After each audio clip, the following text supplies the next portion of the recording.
There's been an influx in adventure-style games being released on the PlayStation 4, and I've been really enjoying my reviews of them. And there's a brand new one called the Little Acre now out on PS4. But is this one journey that's worth seeing through to the end, or is it one adventure that ends in failure?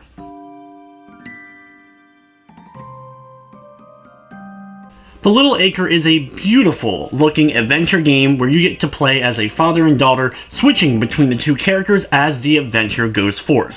The Little Acre takes place in two different locations, starting off in their house, known as the Little Acre, and then you'll use a machine and travel to another world where the art style changes a bit, changing your characters into a more chibi-looking version of themselves.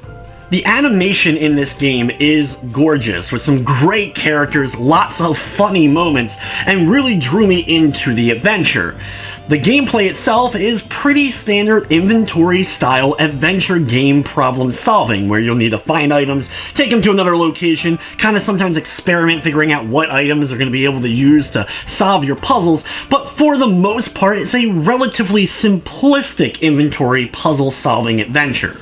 You do get control of your characters to move around locations, and you can interact with objects directly, or you can actually pull up your menu and select what item you want to use, and as long as what you can interact with is currently on screen, you can just hover over it with the cursor and select the item, and then your character will go over to it and use that item. There are a few other puzzles throughout the course of the adventure that are a little bit different, such as hitting switches to get platforms to raise out of the water and open up a door, and a few things like that, but for the most part it's just your typical inventory style puzzle. The game has a very straightforward approach and delivery. You're not going to have a ton of inventory items at one time. Usually you get 3, maybe 4 at most, and then you're able to kind of figure out what you all need to do and then move on to the next scene where you'll find new objects. Only a couple of items really ended up transferring between the different scenes, and you're never going to get an item that isn't used in some way, shape, or form in order to advance the plot. Because of this, the game ends up being a little bit on the easier side as far as adventure gaming goes. This isn't necessarily a bad thing, as I really did enjoy the adventure through the title. There was a couple of moments where I had to kind of figure out what I needed to do, or just didn't see something I could interact with, but once I was able to discover it, I had no problem getting through the game without using any sort of guide. And that brings me to, though, one of the few negatives I can really say about the game, and that's its unfortunate short length. In fact, to beat it on my first time through, it only took an hour and a half. Adventure games are usually short for the most part, but this one felt particularly really short.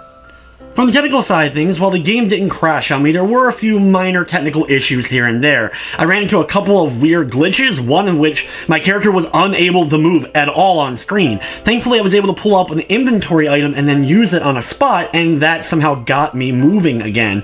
And I also had some desync as far as some of the cutscenes were concerned, but there was only a couple of these, and in fact, one only happened on my second playthrough through the game. The Little Acre is available on the PlayStation 4 for $12.99. It does feature a full trophy list and a platinum, and it's a very easy platinum. In fact, without any sort of guide, I was still able to get the platinum in about 2.5 hours. It does have a speedrun trophy, but even when speedrunning through the game, it only took me around 40 minutes to beat it the second time.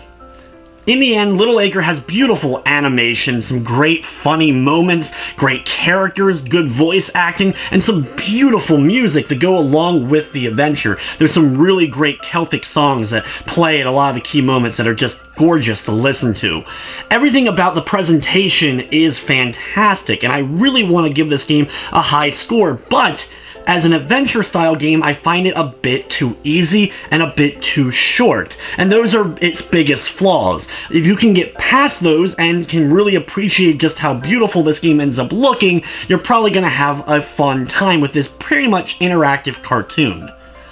With everything said, I'm going to be giving the Little Acre a 7 out of 10. That may be a bit high because of its short length and everything, but the charm won me over. But guys, that's going to wrap up this review. I'd like to thank you for watching, and of course, I hope you enjoyed.